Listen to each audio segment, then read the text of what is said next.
What's going on, everybody? It's your buddy, it's your pal, Spaz, YWC Reality Check, and this is your October 11th, 2022 NXT review. I started doing these again last week.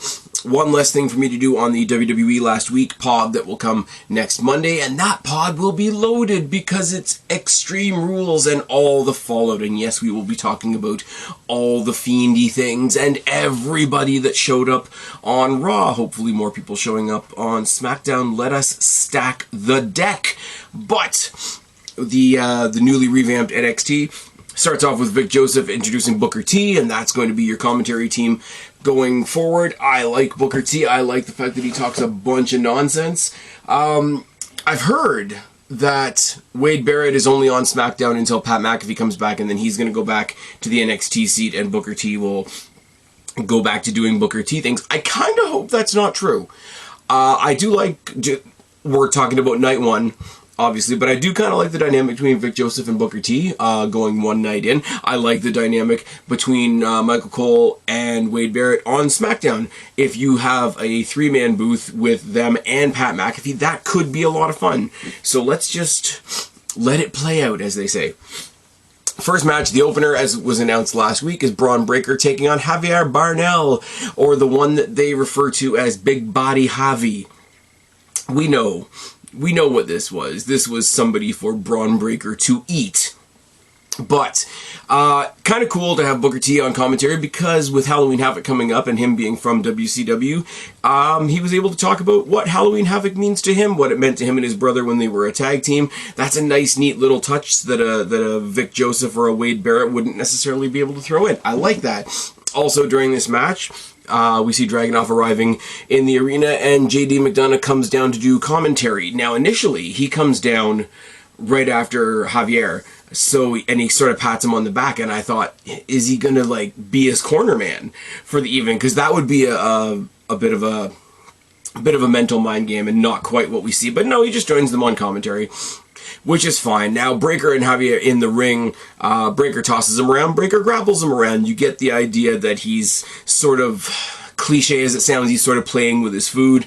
And he's showing off for JD McDonough, who is on commentary. There's a tiny flurry from Barnell, so it wasn't a complete squash. But he goes for a press slam into, I guess, his version of a jackhammer. But during the press slam, he sort of turns around, looks at commentary, staring right through JD. The guy actually in his hands is the last thing on his mind. And he gets the obvious win. There's a stare down. They brawl. Dragunov comes out to join. JD bails. He's got it in his head from the promo a couple weeks ago that he's going to let these other two guys sort of kill each other, and he's going to pick the bones. And the way he acts throughout tonight sort of feeds into that, which is nice. We got a pre-recorded video, and it's right up my street because it's a little bit weird and a little bit different and a little bit, I don't want to say supernatural, because people hop on supernatural and they've made it way too wide a sweep. Just because somebody likes playing with fire, like, I said this about the Karrion Kross Scarlet thing a little while ago. Just because people like playing with fire doesn't mean they're supernatural, because there are people out there in real life, actual humans, that like playing with fire. Now, do I like that they've renamed her Alba Fire? Do I like that they've given her this gimmick when she didn't need it because Kaylee Ray was awesome? No, but on the upside of things, and this is something people would normally say about a Cody Rhodes, she's in on it, and she's doing the whole, like, walking, talking Scotland history, you know, fire breathers and all that kind of thing. So she's, even if it wasn't what we would have wanted and what nobody really would have asked for, she's in on it, and I gotta give a little bit of respect to that. It's kind of like the Nikki Cross becoming Nikki ASH thing. Nobody wanted that, and I will admit that it's lame as hell. But I think it's cool that not only was she in on it, but she actually got her idea across the table in the Vince McMahon era. So if it's not for me, it's for somebody. And this is, even though I wouldn't have asked for it, this is kind of for me. This is somebody that I already liked anyway, doing something that's a little bit more in my wheelhouse. She confirms in the promo that... she confirms that the match is happening at Halloween Havoc between her and Mandy Rose, who's not on the show tonight, but got beat up last week. And the announcers confirmed to us after the promo is over that she'll be facing Jacy Jayne tonight. Nathan Frazer versus AXIOM, round 3 in their round of 3 matches. I didn't ask for my TV to come on randomly. Anyways, Axiom versus Nathan Frazer. Round 3 in their best of 3 matches. It was also made a qualifier for the ladder match as well. What can I say about these guys that I haven't already said? And I know that's a cliche thing to say in and of itself. My first thought was both of these guys came down in black and red attire, and it immediately made me think of, could we get a tag team out of this? Could we have like a respect forged in combat type tag team? Now, if you go to teams like that, you immediately think of Cesaro and Sheamus and The Bar. But The Bar didn't like each other. They hated each other. They loved beating the shit out of each other. These are two guys that clearly respect each other, who sat there, well, I think it was before Worlds Collide, and said, hey, want to have a series? Let's have a series. Let's go. I mean, all the way through, they've shown ridiculous respect to each other. These guys, as a team, would be phenomenal. And NXT, as we're going to talk about later, trust me, they need teams, and hell, WWE needs teams. And WWE picked up the Good Brothers on Raw, which is fine, which everybody else is very upset about, and it makes me smile. But they could be a tag team in the future. As far as the match, as lazy as this sounds, the match is insane. Go watch it.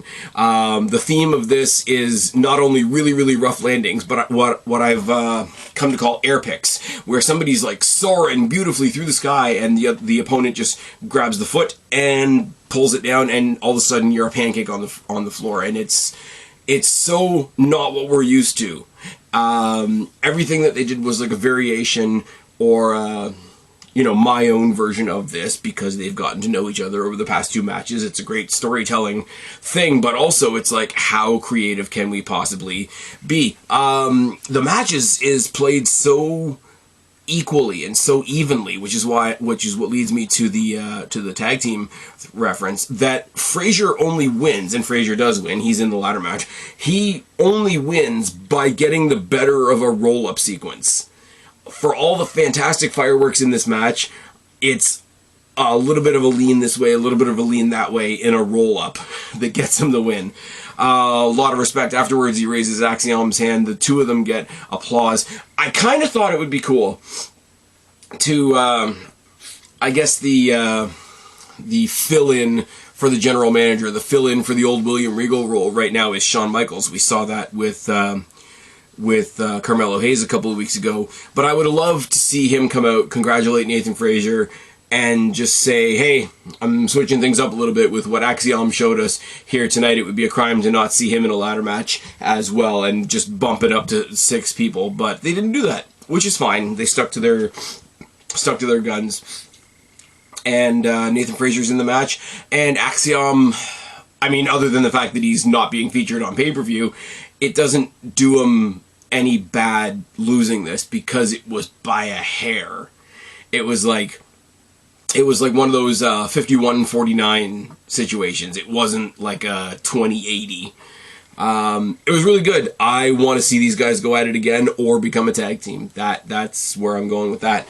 Dragunov's leaving the building after the encounter in the first segment, and Grayson Waller's just coming in wearing sunglasses that Dragunov makes fun of. And they talk some shit, and he says, well, if you're going to talk some shit, maybe I'll hang out for a bit. And then later on, it is confirmed that they are going to have a match in tonight's main event. Next match was not that great, but it gives us a couple things to talk about. It's Valentina Perez, whose tag team partner is out with injury currently, I think. Somebody tell me down in the box below. And she comes out, she asks Sanga, you know, the veteran in the back, Sanga, to come out to ring with her, just, you know, moral support and all that kind of thing. And she's taking on Indy Hartwell, who's also having a bit of a time right now. She was questioning herself a couple weeks ago when Dexter Lumis showed back up and then left again. Booker T, once again, gotta say, another quick feather in the cap for having Booker T on commentary. Booker T got to talk about training Indy Hartwell, which was awesome. I didn't know that he had trained Indy Hartwell, but there you go. There's an absolutely huge size difference that Indy Hartwell takes advantage of throughout the entire match. During the match, Veer Mahan shows up in the entryway and takes away Sangha, so Valentina Faraz doesn't have her corner guy anymore, I suppose. There's a really cool sort of rolling breakdown armbar by Faraz off the top rope onto the floor into some kind of armbar. I don't know what she was quite going for, but the way she broke it down from the top turnbuckle all the way down was really neat. Indy Hartwell wins kind of lacklusterly, if that's a word, with a second rope suplex, but I mean, Indy Hartwell's doing some things. What I want to see next week on Raw, and yes, we're going to talk about Raw for a second, because Dexter Lumis and Indy Hartwell are connected, so it still works. It still works as part of the NXT fantasy booking, so to speak. I want to see, because we're supposed to get The Miz versus Dexter Lumis on Raw next week, and the match is for Dexter Lumis's job, which he doesn't have because he just keeps breaking into the building. The logic of that we can leave to one side. I would love for Dexter Lumis to win because of interference by Indy Hartwell.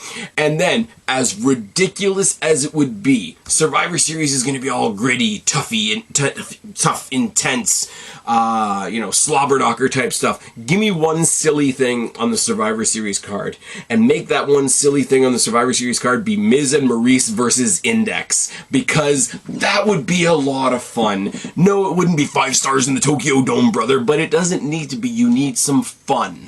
You need some fun. That's why I love people that are shitting on Halloween Havoc talking about how silly it is. I'm like, it's a Halloween-themed pay-per-view. Please pull the stick out of your ass and try to have a little bit of fun. Now, what wasn't so fun was what happened next. Pretty Deadly showed up in that weird crow's nest thing they have over commentary, and they're dressed up as, I guess, what they think American sports fans are like. I really don't get I live in Canada, you guys know this. I really don't get the UK guys are gonna get over by making fun of America. Seems pretty easy, seems like a shortcut, seems borderline problematic, but it is what it is. They're on the crow's nest because next is the triple threat to decide their next contenders, and this was disappointing all the way around. It was Idris Enofe and Malik Blade taking on Josh Brooks and Brooks Jensen versus the Dyad.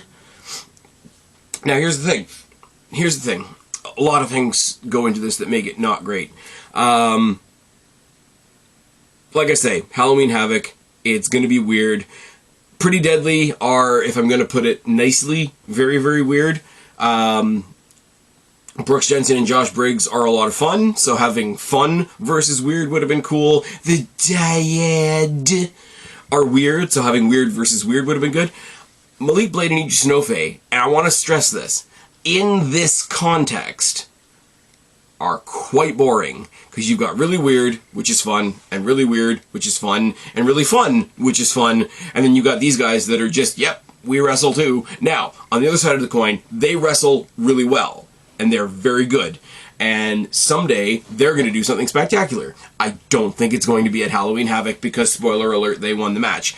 This is not my kind of triple threat match either. This is the other thing. You can get a couple different versions of multi-man tag matches. You can get this one, which is what we had, which is where all 3 teams have a member in at once and they can only tag their own partners, which is kind of pointless. Why wouldn't you just have a regular tag match then? Or you can have the version of a triple threat match that I prefer, where there's only 2 guys in the ring at once and you can tag anybody from any corner, because I think that offers a lot more. It offers a lot more chaos by having less people in the ring at once.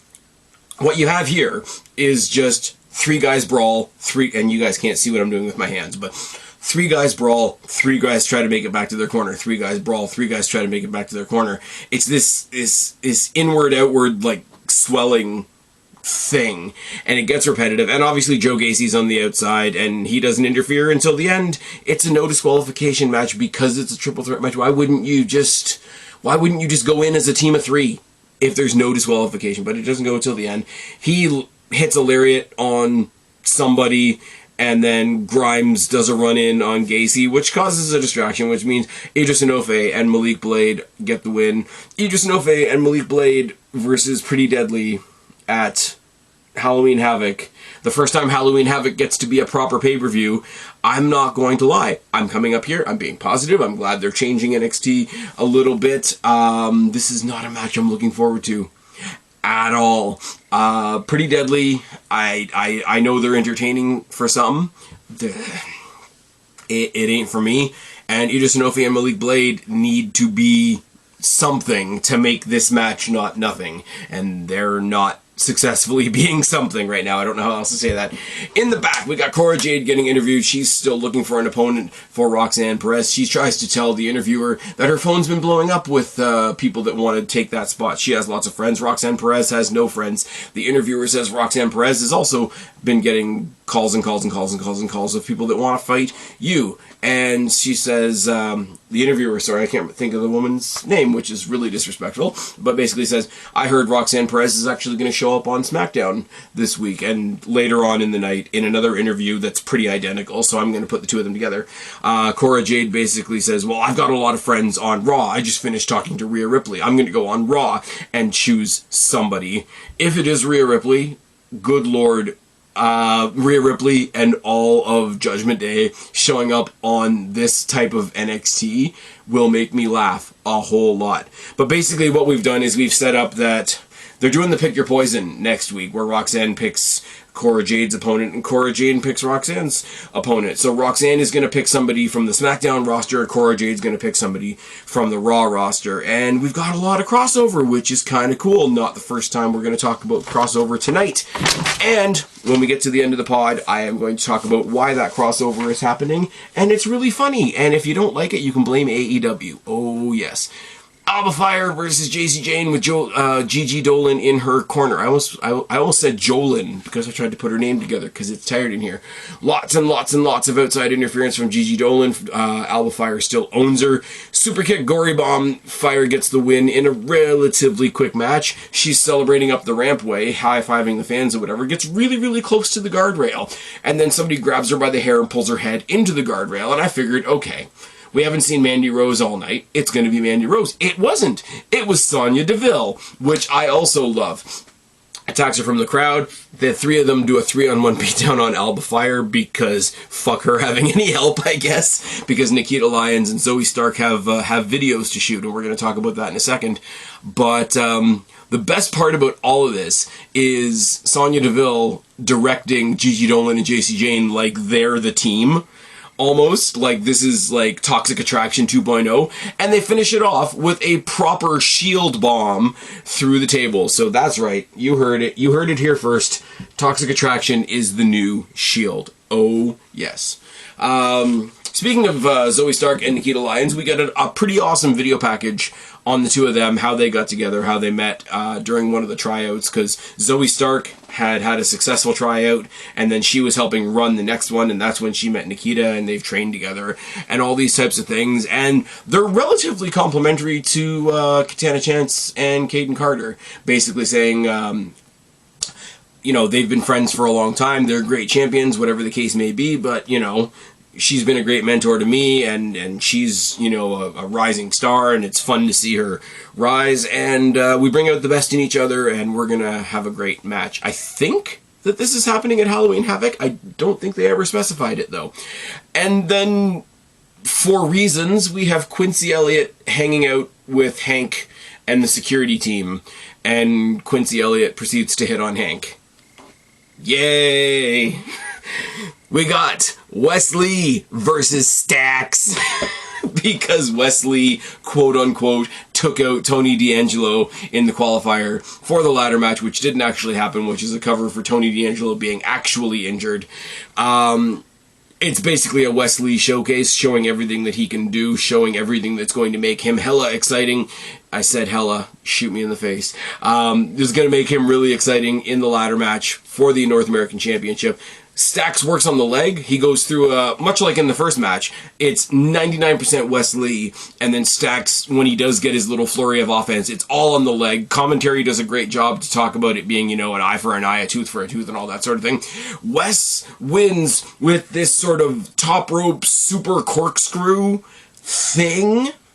wasn't bad. I don't think he landed it properly because the two of them bounced off the thing, but obviously he got the win, or bounced off the canvas, I should say, not the thing.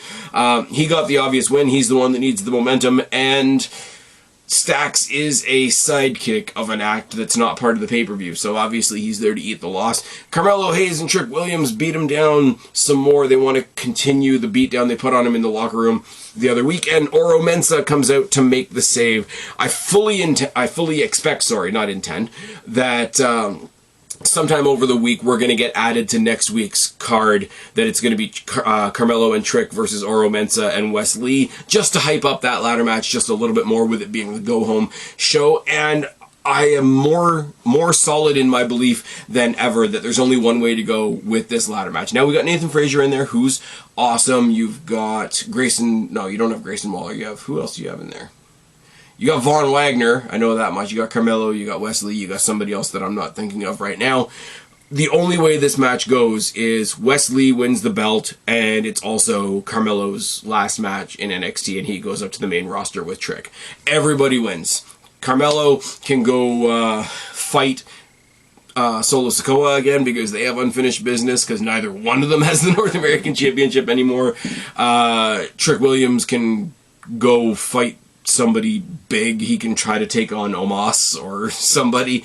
But that's an act that's ready for the main roster. And to go into this and put in your last best performance in this ladder match and put over somebody else like Wes Lee, where you don't even really need to eat a pin because it's a ladder match, I think everybody wins. I mean, Von Wagner is not going to be the North American champion, by God. And Nathan Frazer, I like Nathan Frazer, but he's only become somebody actually worth talking about in the past couple of weeks, whereas Wes Lee got fucked out of a tag team partner because his tag team partner got fucked over. Give him something, because the crowd loves him. Crowd loves him as much as they love Carmelo Hayes, but if Carmelo Hayes is going to the main roster, as I say, everybody wins and everybody else can sort of come out of things and do different things. Like I say, Nathan Frazer and Axiom, I fully believe, should be a tag team.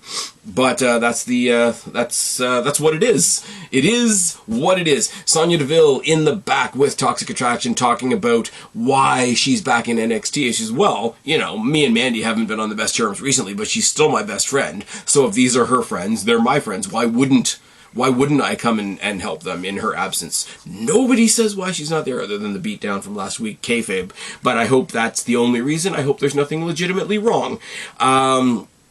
Basically, Sonya Deville calls out Alba Fire for next week, which is nice. That's going to be good. I'm sorry, I'm not going to call her Alba Fire here for a second, but Sonya Deville versus Kaylee Ray next week. Give it to me in my veins. Not going to spend very much time on this. Kiana James took on Thea Hale because in storyline, Kiana James is the businesswoman and she wants to buy Chase U. This match is delayed because Robert Stone comes out yelling at Thea Hale because she slammed him last week and she slams him again. But Kiana James gets a cheap shot and wins in like 10 seconds. And this segment was crap. I'll be honest, it was crap. Somewhere along the way, we find out that the Dad is going to take on Cameron Grimes next week, and he's going to find a partner of his choosing. But he says, I don't have any friends in NXT, which is not a great thing for the babyface to say, but I do have friends elsewhere. So it's another guessing game. And then Tony D'Angelo comes in and says, hey, you know, I'm not doing too good right now because you let me down and then I got injured, and then you let me down again tonight when you lost. You got another match again next week, and you won't know who it is until you hear his music. So, a lot of guessing games for next week. Dragunov versus Waller. I like both of these guys, and it makes me wish that I had more to say about the match. But here is the thing. First of all, it's a great match. Waller is underrated as hell. Dragunov is really trying to make a statement after only being in NXT a couple of weeks, which is understandable enough. You're looking at this match, and you're like, oh, well, they both have matches to build towards at the pay-per-view. Neither one of them can really afford to lose. And it's like, yeah, but Grayson Waller has a weird bloody eyes match with Apollo Crews, and Dragunov is going for the title in a triple threat match, so he needs to get the win. He does get the win. He hits the torpedo headbutt for the win, but not till before Waller tries to escape up the rampway, and all the Trons like change color, and the spin the wheel, make the deal wheel starts spinning by itself, which is it's lame, but I'll accept it because it's Halloween stuff, and I like Halloween stuff, so it's fine. I do want to point out the very, very specific "Norway loves Grayson Waller" chant sign in the crowd. Dragunov is celebrating his win in the ring when he gets cut in half by a spear by Braun Breaker, and then we focus on JD McDonough, who's in the crowd, rubbing his hands together like a cartoon villain as his two opponents take each other out. Very sort of functional setting. This is a go-home show to the go-home show to Halloween Havoc. Now, why does that matter? Because, and I will use their own terminology here, AEW has decided to counter-program the new NXT. So we're getting Tuesday Night Dynamite, and I think we're getting, Dean Ambrose versus the Wannabe Cowboy in that. So, it is the Tuesday Night War, it is the go-home show, and we are infusing all kinds of main rosterness all over this show, and I love it. I love it. Triple H has all the toys in the sandbox that he could possibly want. Move them around wherever you like. It's fine. So, we've got Cameron Grimes and and partners of his choosing versus the Schism. We've got Cora Jade fighting Roxanne's choice from SmackDown. We've got Roxanne Perez facing Cora Jade's choice from Raw. We've got Stax facing Tony D'Angelo's choosing of a person from God knows where.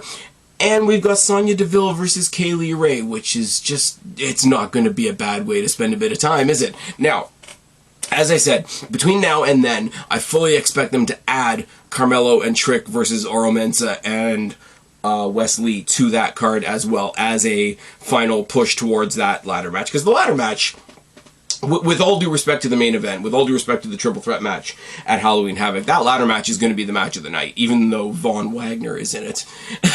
Let's be real. But yeah, this is going to be like an NXT All-Star show because AEW, the company that's falling apart in a mess of their own making, has to move to Tuesday for a week. So let's pull out the big guns. I've been Spaz, your YWC Reality Check. Subscribe up there, talk down there, start a conversation. Keep all these conversations going. Don't be a stranger. I will talk to each and every last one of you later, but for right now, I am tagging out. Bye, guys.